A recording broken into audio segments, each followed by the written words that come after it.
인천항에서 백길로 2시간. 북방 한계선 NLL을 지척에 둔 작은 섬, 서해 5도 중 하나인 연평도를 만날 수 있습니다.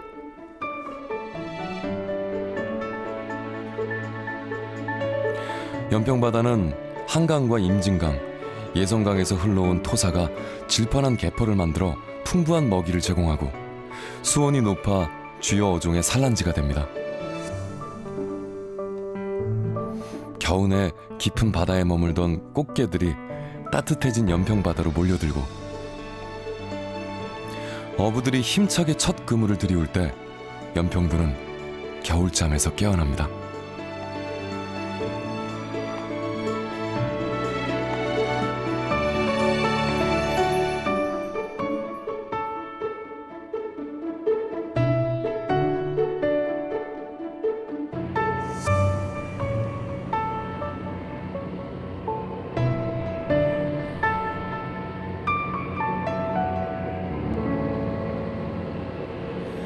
(3월) 말 어선들이 새벽 한기를 가르며 한 방향으로 질주합니다. 올봄 조업의 첫 출항. 연평도의 어선 20여 척이 봄 꽃게 조업을 맞아 조금이라도 좋은 자리에 그물을 치기 위해 치열한 경쟁을 벌이는 겁니다.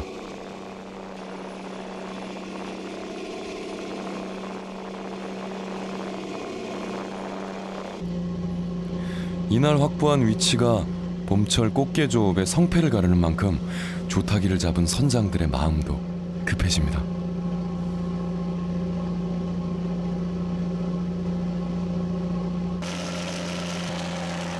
북한을 마주하고 있는 연평어장. 가까워질수록 해군 해경의 경비정과 어업지도선이 부쩍 눈에 띕니다.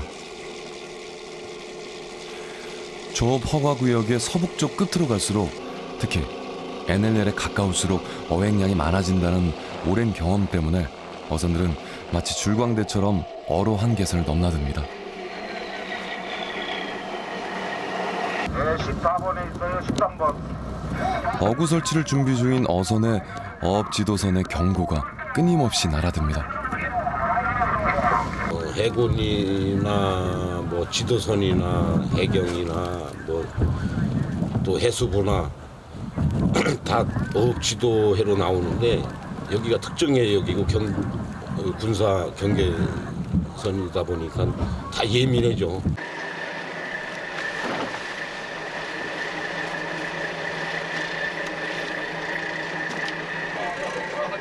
(30년) 꽃게잡이 어부로 살아온 선장의 날카로운 촉이 바다 밑바닥에 단단히 고정됩니다.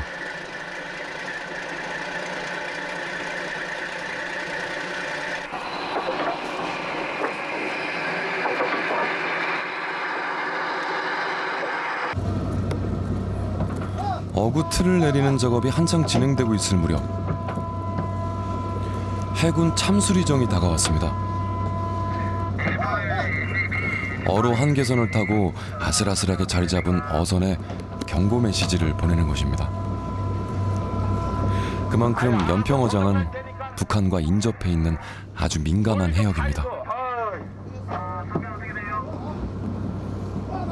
들어와요. 지금 우리가 이탈을 하거나 하면 배 이름까지 되면서 빨리 철수해라고 나가라고. 북쪽에서? 네. 배 이름까지 돼요.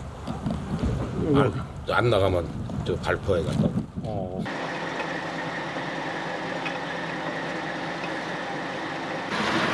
하와씨! 이거 나 저러니까 한번 더 당겨야지. 가! 연평도에서는 닷자망으로 꽃게를 잡습니다. 어장 바닥에 닷을 고정시키고 닷과 연결된 틀에 그물을 붙이는데요. 틀 한 개 길이는 400에서 500m, 그리고 보통 어선 한 척당 30틀을 운영합니다. 이 틀을 스티로폼 부위로 띄우는데 조류를 따라 이동하던 꽃게가 넓게 드리워진 그물에 걸리게 해서 잡는 방식입니다.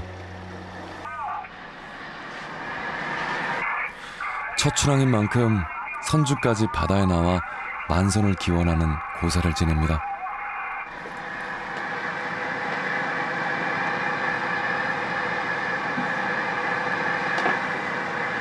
마이크를 해주시고 안전도 확인해주시고 기계도 고장 안 나게 잘 좀 봐주셔.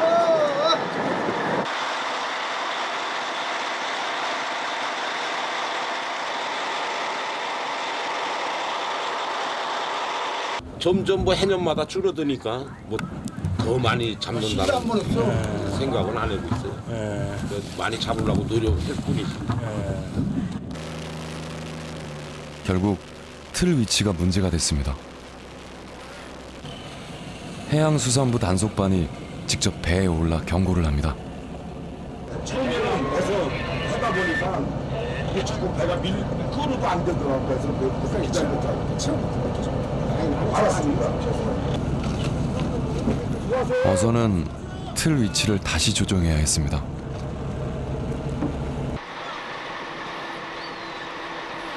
연평도의 공식 꽃게 조업 기간인 4월 1일부터 6월 30일까지. 어부들은 매일 하루의 대부분을 이 바다에서 보냅니다.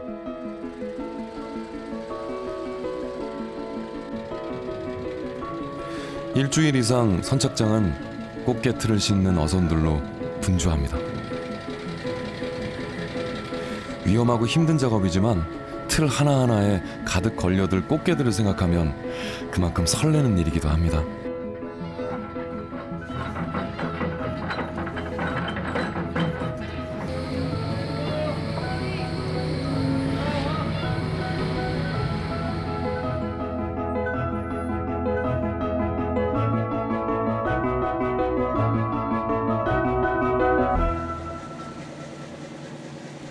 그런데 본격적인 조업이 시작되기도 전 예상하지 못했던 일이 벌어졌습니다.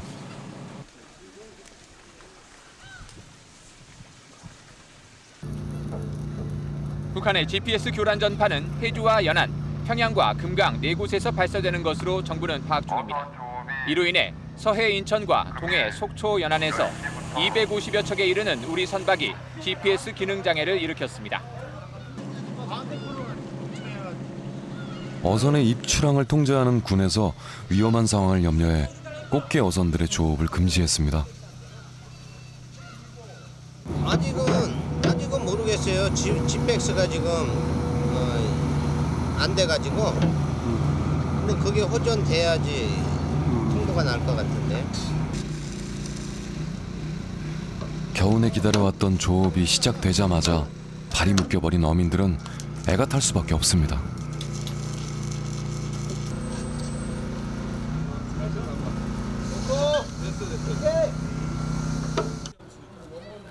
급하게 대책회의가 소집됐고 군부대에서 달려와 어민들의 이해를 구합니다. 그때 필요한 장비들이 솔직한 얘기예요.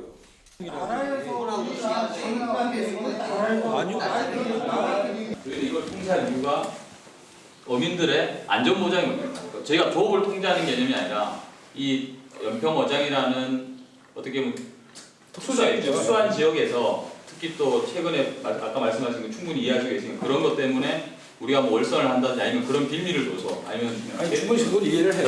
그런데 어쨌든 간에 이해를 하지만 어선이 출입을 못해서 내항에 묶여 있다는 자체는 어민 입장에서 당장 생계하고 직결된 부분이잖아요. 예. 우리가 그 조업 좀 넘지 말아야 한 3만 안 넘으면 되는 거 아니에요? 우리가 결국 걱정되는 거 아니에요? 우리가 이국 관리도 없어 왜? 레이더가 장비가 있기 때문에 북한이 어디고 우리가 어디인지 알아요. 뭐 하는 거야 거기를? 아니 그 얘기잖아 지금. 연평도를 규정하는 특수한 조건. 누구보다 잘 이해를 하지만 때론 힘들어지는 것도 사실입니다. 이런 문제 저런 문제 때문에 또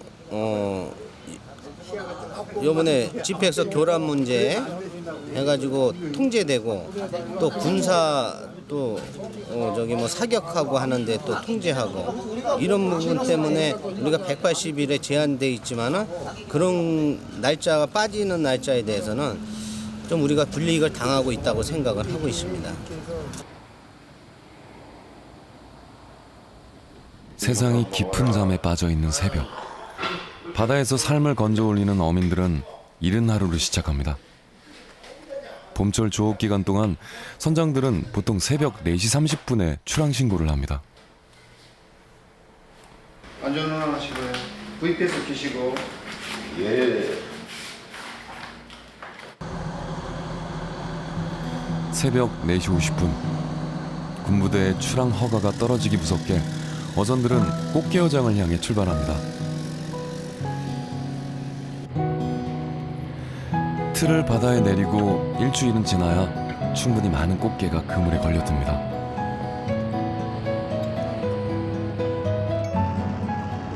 그 사이 명랑호는 꽃새우를 건져 올립니다.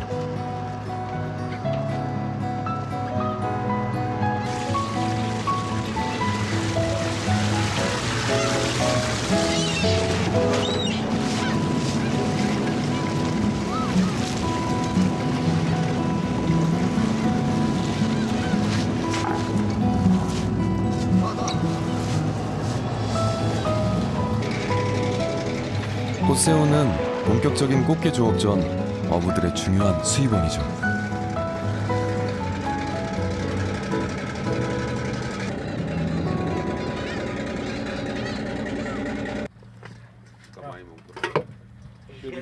하루에 서너 시간 쪽잠을 자며 하루 종일 바다에서 버텨내야 하는 고된 뱃일. 명랑호 선원들의 모자에는 명랑특공대란 이름이 새겨져 있습니다. 모자들이 다 이런 모자 다 있어요. 열심히 일해라고 특공대 모양. 여긴 작은 선장, 기관장, 갑판장, 영자님, 이자, 사장. 제일로 나이 먹은 사람 보고 영자님이라 그래요, 배에서.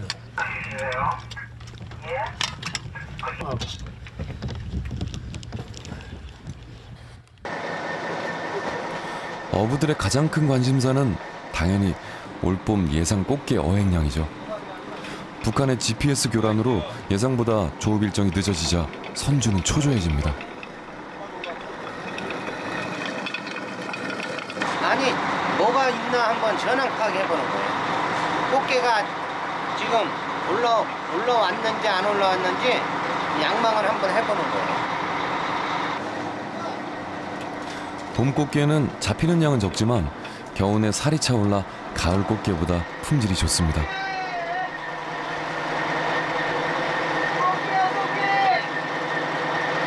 발 안 떨어지게 잘 따라. 첫 꽃게다, 첫 꽃게. 이제 일주일에서 열흘 정도면 올봄 얼마나 많은 꽃게가 걸려 올라올지 판가름이 날 겁니다.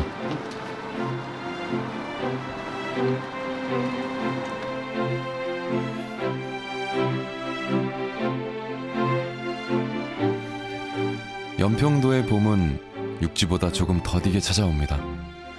벚꽃마저 가장 늦게 피어나 봄의 끝자락을 아름답게 수놓습니다.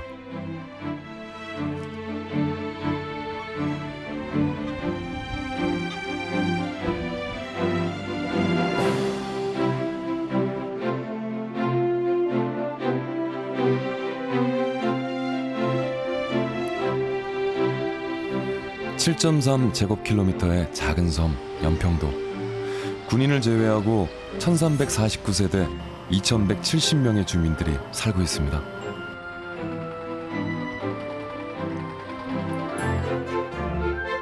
대부분의 연평도 주민들은 바다에 기대어 삶을 꾸려가죠.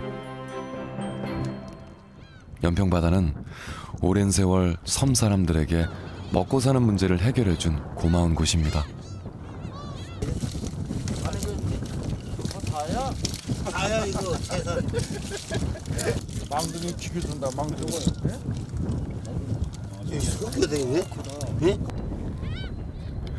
굳이 먼 바다에 나가지 않아도 갯벌에는 바지락과 굴이 그득합니다.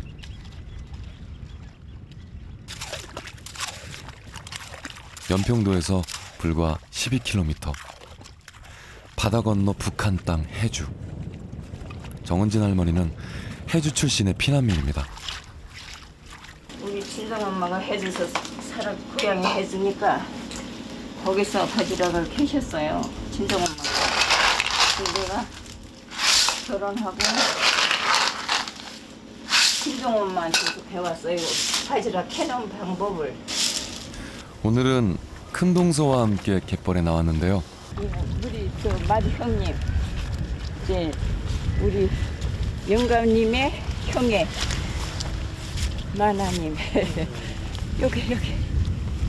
갯벌은 어머니에게 물려받은 솜씨를 발휘할 수 있는 좋은 일터입니다.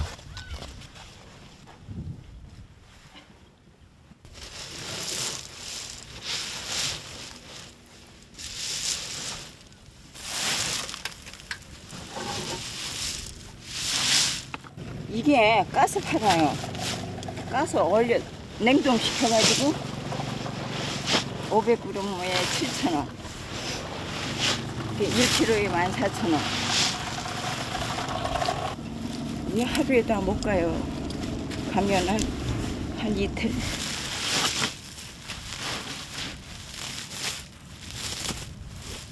우리 형님, 마지 형님이요. 얼마를 줬어. 자, 밀어 그러면. 앞에서 끌고 뒤에서 밀어주며 연평도에서 함께 사는 사이좋은 동서지간입니다.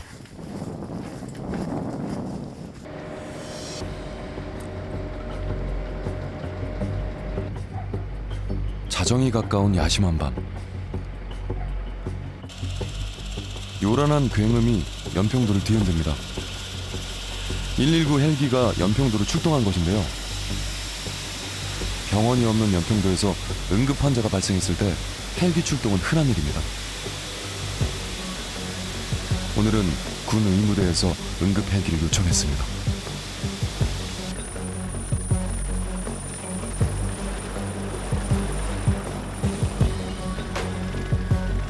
산모가 왔는데요. 31주 된 산모였고요. 질출혈이 있다고 하더라고요. 만약에 문제가 생겼을 경우에는 이제 아기가 인큐베이터에 가두게 될 수도 있는 상황인데 저희는 이제 인큐베이터까지 가지고 있는 거는 아니니까.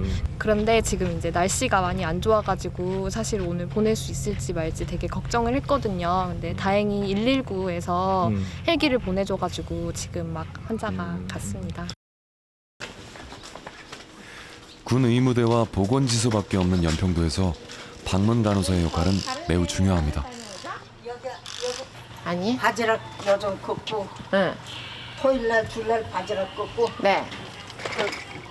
거의 따라간 사람들은 거의 따라갔어. 아, 걔. 그러면은 제가 내일 모레 금요일 한번 집으로 찾아뵐게요.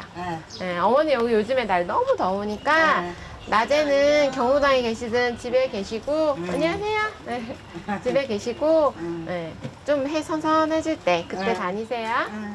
그녀가 돌보는 주민은 모두 240명입니다. 방문 간호사는 뭐 독거노인이나 취약계층 분들의 그런 건강 관리를 직접 찾아가서 하는 일인데 아무래도 연평도 같은 경우에는 보건지소를 제외하고서는 뭐 병원이나 이런 의료기관이 없기 때문에 방문 간호사가 접근해야 되는 부분이 상당히 많이 있는 것 같아요. 한 두세 집 빼고는 다 다니는 것 같아요. 우리 여기 어르신도 아는 분. 안녕하세요. 아, 오랜만에 뵙네요. 다리는 좀 괜찮으세요? 네. 아, 그래요. 술, 담배 좀 줄이시고요. 네. 저는 이제 신랑이 여기 해병대 군인이다 보니까 발령을 받아서 같이 들어왔죠. 애기랑 같이. 걱정 많이 됐죠. 아무래도 북한이랑 가까운 데도 그렇고 뉴스나 텔레비전에도 많이 나오는 지역이기도 하고 그런 것도 좀 무섭기도 했고 일단 낯설고 다른 친인척이 없다라는 데에서 제대로 지낼 수 있을까 걱정을 많이 했죠. 네. 어머니! 네. 어머니 비가 오는데요? 밖에? 연평도 2주 전 종합병원의 간호사였던 성지연 씨가 지금의 일을 찾은 건 큰 행운이었습니다. 주민의 25%가 65세 이상의 노인들인 만큼 할 일도 많습니다. 어머니, 혈압 좀 재볼게요. 우리 어머니도 혈압 재고. 응. 당도도 재고 또 저반 안 먹었어. 아, 아침 식사 안 하셨어요? 이제 커피 한 잔 먹었어. 아이고, 어머니 커피 식사... 먹어도 안 되냐? 아, 뭐 그렇죠.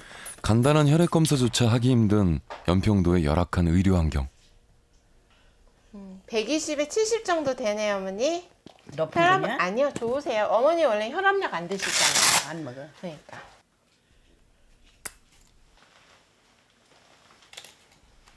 지연 씨는 늘 마음이 쓰입니다. 네, 걱정하시거나 그러실 정도는 아니세요. 네, 이렇게. 어머니도 파스 좀 붙이세요. 방문을 다니면서 이게 좀 많이 아프신 것 같은데 이러이러한 검사를 좀 해봤으면 좋겠는데 라는 생각이 속으로 들어도 당장 생업을 하루라도 내려놓고 밖에 나갔다 오는 게 굉장히 큰 부담이라고 하시더라고요. 그래서 아파도 진통제 먹으면서 참고 뭐 어업처리 끝나고 나서야 병원에 갈 수 있지 않겠냐라고 어르신들이 말씀하시는 거 보면은 조금 안타깝죠. 어머니 이렇게 오늘은 좀 괜찮지만 날 더운 날 아침 식사 거르시고 나가시면은 큰일 나요. 연평도는 하나의 커다란 군사기지입니다.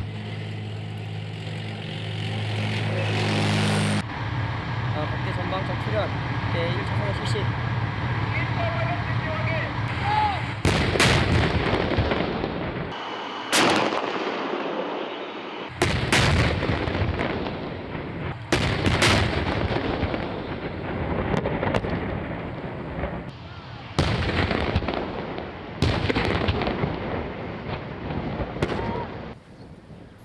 북한까지 불과 10km 정도의 짧은 거리. 평화로워 보이는 섬의 이면에는 서슬퍼런 긴장감이 파편처럼 박혀 있습니다.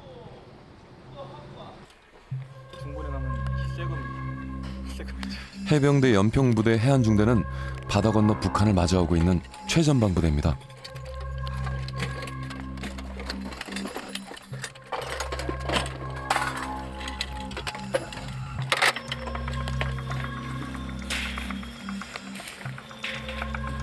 오늘 저녁 해안 탐색을 이끄는 전종호 대위는 이 지역 경계를 책임진 중대장입니다.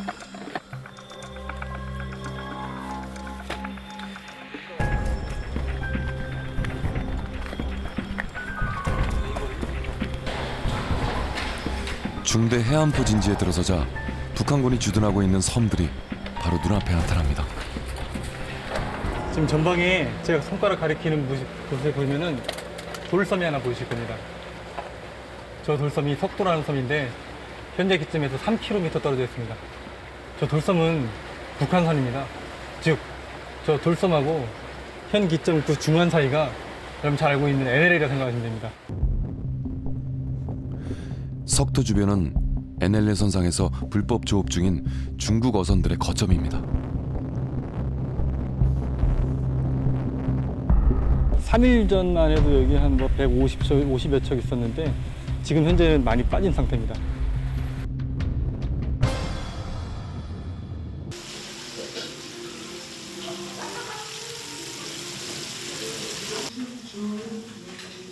(24시간) 긴장을 늦출 수 없는 최전방.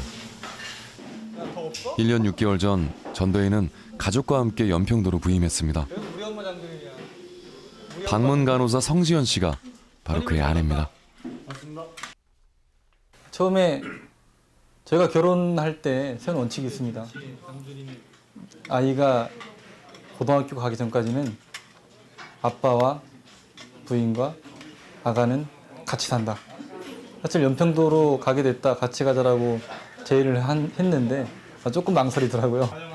근데 어쨌든 처음에 약속했던 그런 것들을 하기 위해서 정말 제 아내는 큰맘 먹고 아마 연평도에 입도했을 겁니다. 북한의 기습적인 포격 도발로 여러 명의 군인과 민간인 사상자를 낸 것이 불과 6년 전 일입니다.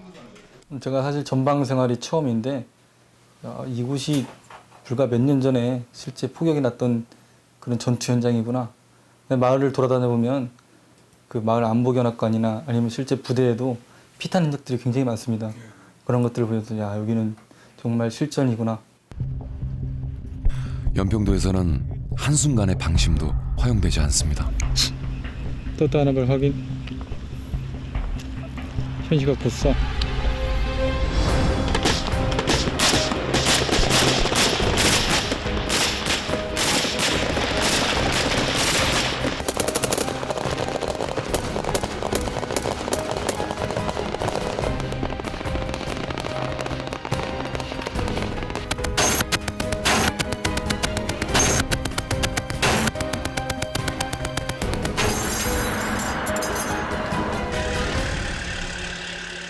3개월간의 봄 꽃게 조업.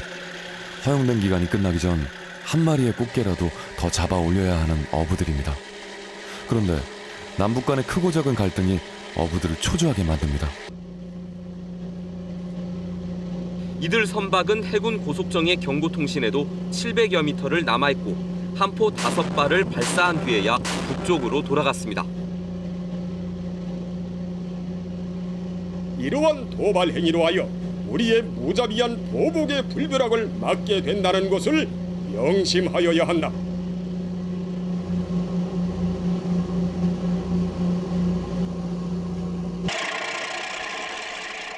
꽃게 수확량은 어부들의 수입에 직접적인 영향을 미칩니다. 꽃게로 올리는 수익을 선주와 선원들이 일정한 비율로 나누는 분배 방식 때문입니다. 꽃게가 많이 잡힐수록 고용된 어부들의 수입도 늘어나는 것이죠. 그런데 올봄 꽃게 어항이 좋지 않습니다.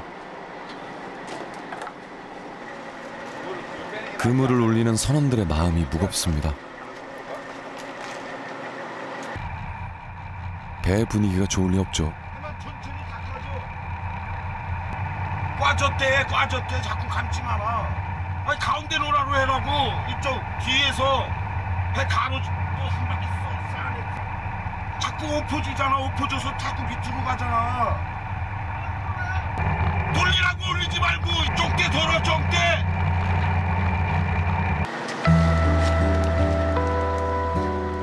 이날도 종일 그물을 올렸지만 결과는 신통치 않습니다.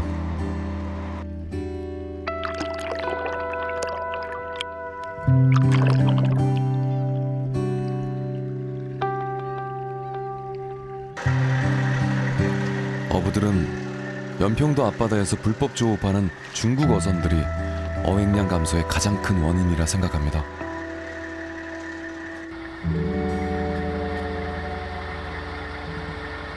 지금 꽃게가 작년에 비해서 작년에 한 7대 3밖에 안 나요. 중국 어선이 우리 여기 연평 조업 어선이 다 뭐 낚시 어선까지 해서 뭐 50척도 안 돼요. 이 답배만 10몇 척인데 중국 어선이 여기 뭐 200척 뭐 300척까지 들어온다는데 꽃게가 이깠어요. 드문드문 꽃게가 걸려있는 그물을 뜯어내고 새 그물을 붙여 다시 바다에 내립니다. 하지만 선장은 중국 어선들이 버티고 있는 한 크게 기대는 안 한다고 말합니다. 조업구역을 벗어날 수 없고 고정된 그물을 쓰는 우리 어선들과 달리 마음대로 움직이며 꽃게가 이동하는 길목을 막고 잡아들이는 중국 어선들을 당해낼 수 없다는 얘기입니다.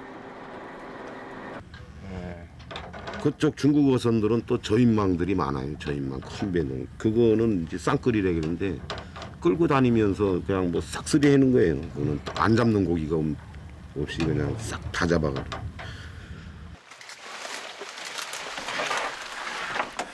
어민들에 따르면 서해 오도 해역에 중국 어선들이 나타난 것은 약 17년에서 18년 전이라고 합니다.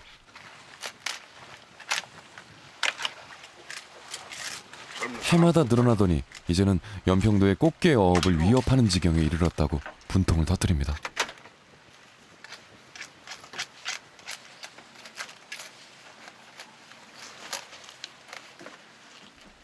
조그만 움직임도 자칫 남북 충돌로 이어질 수 있는 예민한 곳이라는 점을 악용해 NLL 선상을 교묘하게 넘나들며 불법 조업을 일삼고 있다는 겁니다. 단속은 할 수가 없겠죠. 뭐 NLL 타고 다니니까. 그런 걸 중국 애들이 이용해는 것 같아. 그냥 쫓아가서 뒤로 받고 싶다니까.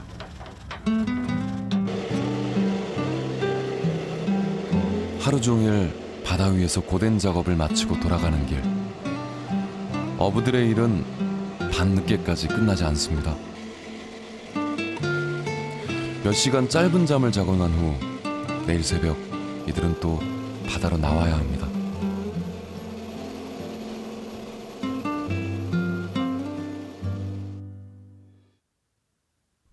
(1953년) 유엔군 사령부가 정전협정 체결 직후 서해 5도를 따라 그은 해상 경계선 NLL.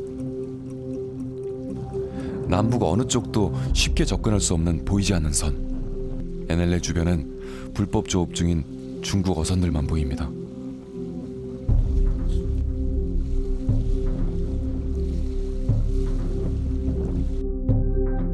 최근 3년간 NLL 해역의 불법 조업 중국 어선의 수는 65%나 늘었습니다. 올 봄만 해도 하루 평균 200여 척, 9월 말까지 모두 5만여 척의 중국 배들이 연평도를 포함한 서해 북단 해상에 출몰했습니다.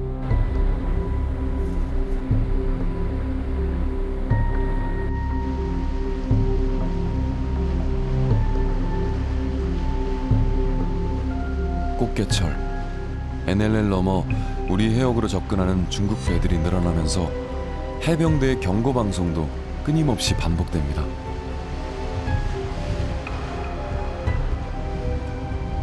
警告！警告！我们已经警告了许多次，但是你们的渔船还是侵犯了大韩民国的领海。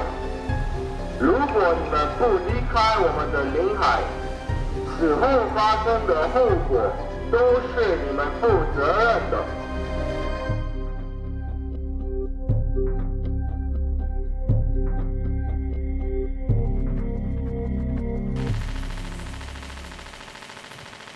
중국 산둥반도 북쪽 끝의 항구 도시 웨이하이. 한반도의 NLL 지역으로 출어하는 중국 어선들의 모항 중 하나입니다. 그만큼 거리가 가깝기 때문입니다. 중국 연안의 생태계가 황폐화된 지는 이미 오래전의 일. 중국의 어부들은 늘어나는 자국의 수산물 수요를 충당하기 위해 가까운 한반도에서의 불법 조업 유혹에 빠집니다.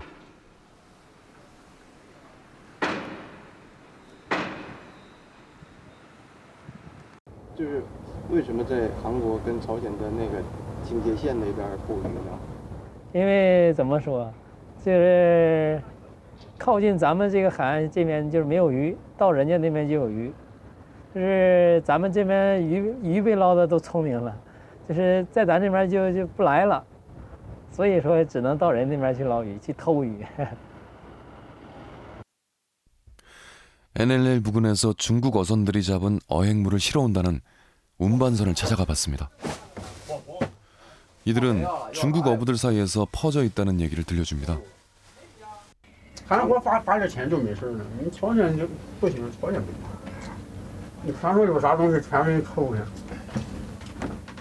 就是咱正常穿的衣服，直接给你把光剩个裤衩回来，船上的仪器啥的。 都给你卸了，那种情况，朝鲜，韩国是咱中国过去之后，光发点那个钱就完事，买人买船收回来，就这样式的。 이들은 중국 어선의 조업 방식에 문제가 있다는 것도 인정합니다.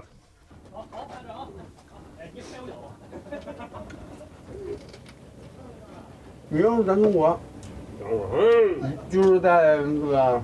鱼线这一块，你要是算算，要是从咱中国哈盐的话，人家韩国是有标准的，你逮什么鱼就逮什么鱼，下什么网就是什么网。咱中国不行，咱中国没这个标准，所以都捕了。对。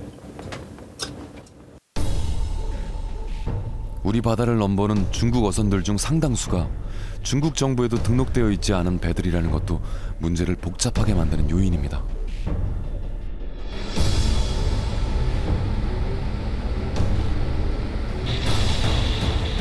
불법 중국 어선 단속을 책임진 해양경찰 특공대에게도 연평바다는 임무 수행이 매우 까다로운 것입니다. 지난 6월엔 자칫하면 단속 중이던 중국 어선에 실려 북한 영해로 끌려 들어갈 뻔한 가슴 철렁한 일까지 있었습니다.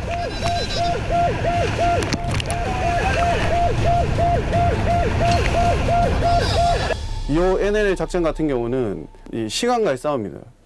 그게 이제 올라타서 문을 빨리 개방해서 조타실을 확보를 해야 되는데 이 중국 어선들이 이제 출입문을 다 잠가 놓습니다.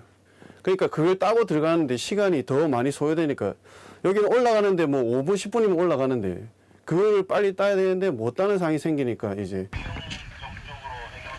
어민들의 불만이 크다는 것을 알지만 북한과 대치하고 있는 NLL이라는 해역의 특성상 단속에 제약이 있을 수밖에 없습니다. 미끼로 보이는 고등어와 꽃게 체증하였음. 현재 중국어선 한미부 정밀 체증 결과 언제든지 남북 간의 충돌로 이어질 위험이 크기 때문입니다. 중국어선 불법 어획물 3치로 보이는 한 가구. 일단 여기 지금 연평도는 특수 상황이라서 저희 단독 작전은 힘듭니다. 저희가 된다 해도 군이 안 된다 할 수도 있고 군이 이렇게 안 될 때는 충분한 이유가 있기 때문에 안 되는 거거든요. 그리고 뭐 요즘 북한이 포문을 계속 열어놓고 있었고 그다음에 미사일을 발사했고 이런 경향이 계속 많기 때문에 군에서는 되게 이제 그쪽으로는 좀 이렇게 예민해질 수밖에 없는 입장이니까.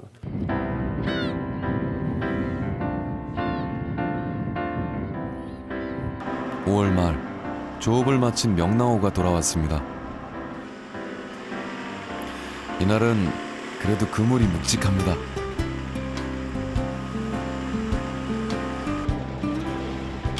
돌아오는 배 위에서 작업한 꽃게 양도 제법 되는데요.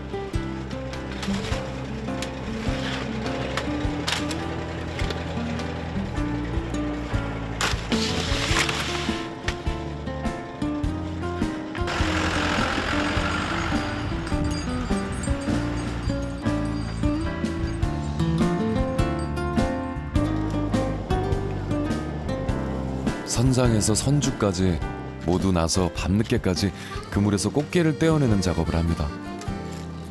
잡히는 꽃게 양이 적으니 한 푼이라도 인건비를 줄이기 위해서입니다.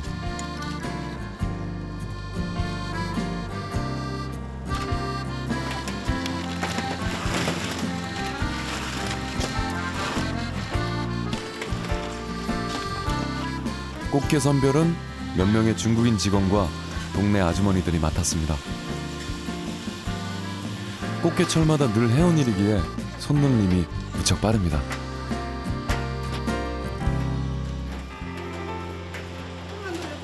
비교되죠? 남자, 여자. 암캐는 배꼽이 넓잖아요. 수캐는 배꼽이 일자죠, 이렇게 하나. 그리고 이제 알창을 고르는 거고요. 이렇게 알이 꽉 차야 돼요.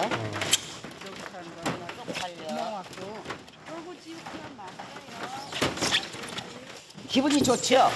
첫째, 이게 더 돈이잖아요. 돈. 머니. 꺾어 들어가면 나온다는 얘기지. 하지만 예년에 비해 턱없이 줄어든 꽃게. 그만큼 일거리도 줄었습니다. 엄청 힘들죠. 꽃게가 안 나면 이것도 그래도 1년 농사인데.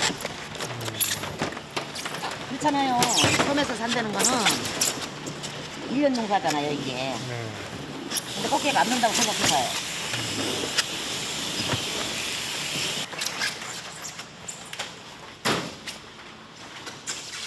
정확하네. 파레트 빼주세요.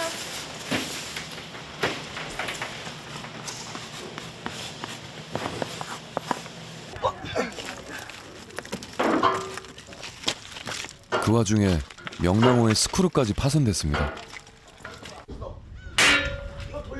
인천에서 새 스크루를 가져오느라 며칠 허비한 데다 중국 어선까지 늘어나면서 선주는 속이 타들어갑니다.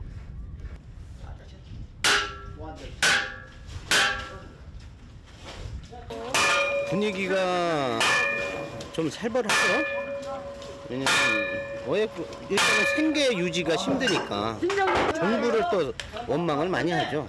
정부에서 이게 국가 차원에서 외교적으로 막아줘야지 되는데 그걸 못하고 지금 17년째 계속 중국 어선들이 수백 척이 와가지고 쓸고 가도 지금 무방비 상태로 우리는 그냥 우리 어장을 중국 어선들한테 내준 상황이 돼버렸잖아요. 그게 제일 큰 원인이니까 사실 스트레스 많이 받고 열받고 다 그런 거예요. 6월 5일 아침 5시 20분경 연평바다에 긴장감이 흐릅니다. 출항한 어선들이 연평어장이 아닌 NLL 방향으로 갑자기 뱃머리를 돌린 겁니다. 놀란 우리 해군배가 급하게 뒤따라왔지만 이 몇 척이야 저게? 어선들은 이미 모여있던 중국 어선 쪽으로 달려들고 있습니다.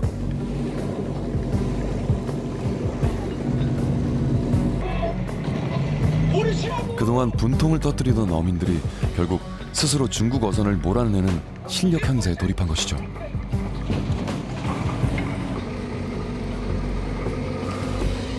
대부분의 중국 어선들은 놀라서 달아났지만 그날 아침 연평도 어민들은 뒤처져 있던 중국 어선 2척을 직접 납포했습니다. 중국 어선은 22톤과 7톤짜리 목선으로 각각 선원 7명과 4명이 타고 있었는데요. 중국에도 등록되지 않은 불법 어선으로 밝혀졌습니다. 그동안 잡은 어획물은 이미 운반선을 통해 중국으로 보내진 상황이었습니다. 어제 내가 감히 정부에서 해준 건 뭐 있어? 어제 내가 2시까지 동쪽 방과제에 있댔어. 중국 어선이 요 앞에 내려왔어. 내 앞에. 아니 특공 내가 못 잡으니까 우리가 잡는 거 아니야, 어부들이. 저희들 못 잡아도 그게 아닙니다. 그래 내가 총을 얼마나 잡을게. 아니 총을 쏴. 북한도 총 쏘는데 왜 못 쏴? 총을 못 쏴서 못 잡는 게 아니야. 다음 날 조업을 마치고 돌아오는 명랑어 선원들을 만났습니다. 명랑어도 중국 어선 납포의 선두에 섰습니다. 우라통이 터지잖아. 이 중국 어선 때문에 꽃게도 안 나지. 또 뭐 조개까지 다 잡았더라고. 이게 원래 꽃게가 조개 그런 거를 다 퍼먹거든요. 그래서 이제 다 몰려오는 건데 또 산란도 여기가 산란 지역이고 진짜 뭐 정부에서 아무 대책이 없으면 계속 우린 잡아올 거예요. 가서 겨울 내내 있는데 뭐 여기 중국 어선. 중국 어선 납포 사건의 파장은 컸습니다. 이틀 뒤 정부가 직접 중국 정부에 강력한 항의를 했고 서해 5도 특별경비단 신설 계획이 수립됐으며 한강 하구에서는 중국 어선 퇴거 작전이 강력하게 실시됐습니다. 인천시는 남북 어민 수산물 공동 판매라는 아이디어까지 들고 나왔습니다. 그리고 무엇보다 중국 어선들이 연평 바다에서 자취를 감췄습니다.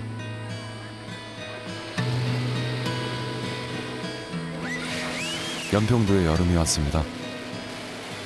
평소 파도 소리만 외로이 울리던 북한이 바라다 보이는 구리동 해수욕장에도 아이들의 웃음이 넘쳐납니다.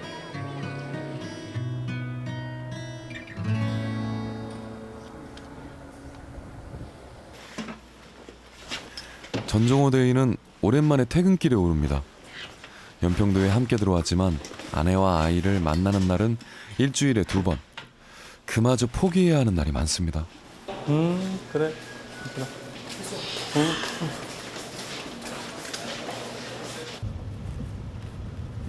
몸은 집으로 향하고 있지만 마음은 아직 부대에 남아 있습니다. 사실 가족을 보기 전까지는 거의 뭐 부대 생각인데 기상이 혹시 안 좋아지면 어쩌지? 뭐 비가 많이 오면 위험 구간들이 있는데 거기에는 잘 교육을 했을까? 해무학기면 들어와야 되는데 또 번개가 치면은 장비가 나갈 텐데 뭐 사실 집에 도착하기 전까지는 그런 생각들을 하면서 걱정을 하면서 좀 퇴근을 하는 편입니다.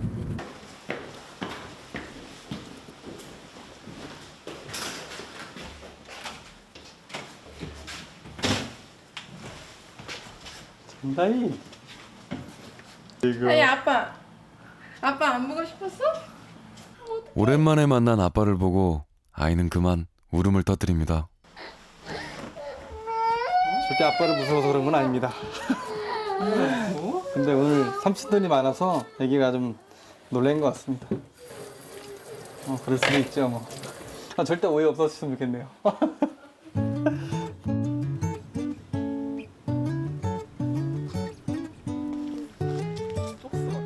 매일매일이 긴장의 연속인 최전방 부대의 중대장이자 한 가정의 가장인 전종호 대위.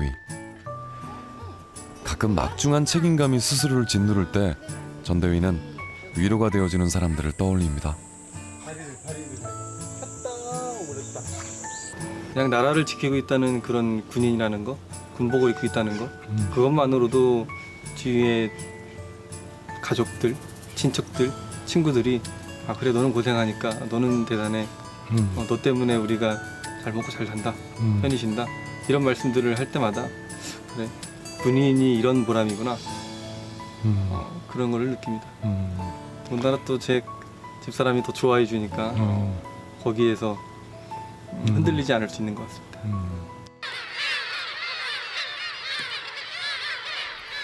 연평도에서 1.5km 떨어진 구지도. 한때 해병대 사격 훈련장으로 쓰였던 섬은 이제 새들의 낙원이 됐습니다. 새들이 번식을 시작할 무렵 바다에서는 꽃게 조업이 끝나갑니다.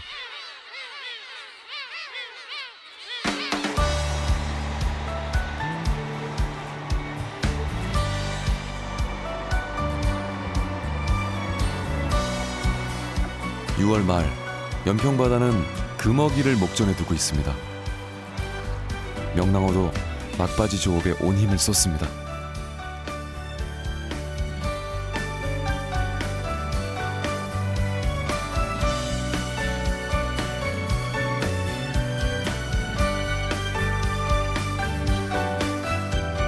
여름이 짙어질 무렵 바다는 새로운 생명의 순환을 맞이할 준비를 합니다.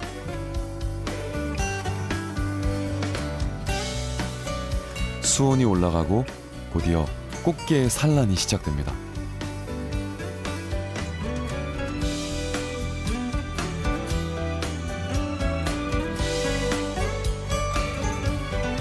티끌처럼 작지작은 꽃게 유생들은 따뜻한 바닷속에서 여러 차례 탈피를 거치며 성체가 돼갑니다.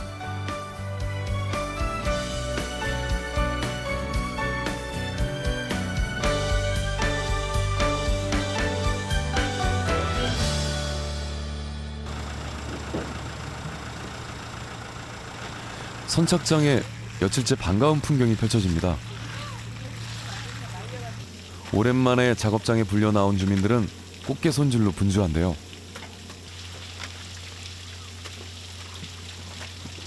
어부들은 중국 어선들이 사라진 뒤 꽃게 어획량이 눈에 띄게 증가했다고 말합니다. 평년도의 3분의 1 정도 잡혔어요. 중국 어선들이 없으니까 지금 막판에 그나마 개가 좀 솔직해서 조금 났어요. 없어지고 나서.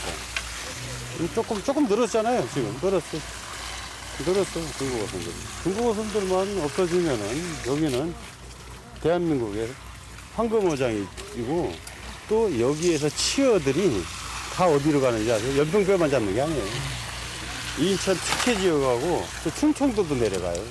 여기가 망가라지면은 연평도만 개가 안 난다는 생각하면 오산입니다. 절대.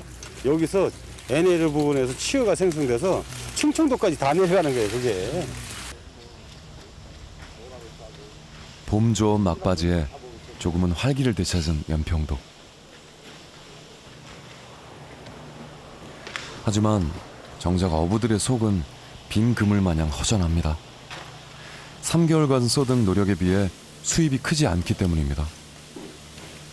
이렇게 잠 못 자면서 이런 식으로 꽃게 나면 뭐 이렇게 고생할 필요가 없잖아요. 잠 못 자면서. 육지에서 생활하는 게 낫죠. 이 배이 엄청 따라가 봤지만 힘들잖아요. 아니, 힘드니까 이런 식으로 꽃게 이런 식으로 나가갖고는 사람들 차라리 육지에서 공장 생활하는 게 낫지. 올 가을부터는 내가 봤을 때는 이제 연평도에 들어올 선원들이 거의 없다고 봐요. 근데 또 다른 데도 이 어항이 없다 보니까 다른 업종, 뭐 조기잡이 때나 또 뭐 가자미 잡이 때나 뭐 저쪽 울산인가 뭐 정장 쪽으로 그쪽으로 많이 빠질 것 같아요, 선원들. 그럼 걱정도 많이 되죠. 네. 또 그러다 보면은 또 임금을 세게 주고 또 데리고 와야 되는데 그러다 보면 선주만 피해가는 거죠.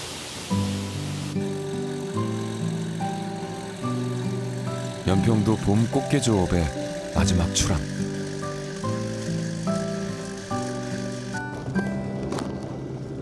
이제 바닷속에 내려졌던 어구들을 걷어야 할 시간입니다.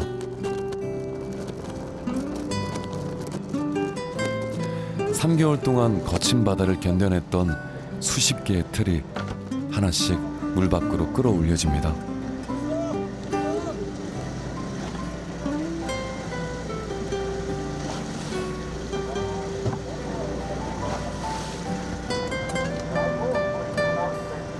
깊은 펄 속에 몸을 박고 단단하게 그물을 지지하고 있던 닭들의 수면 위로 그 모습을 드러내면 2016년 봄, 어느 때보다 치열했던 꽃게 전쟁에 막이 내립니다.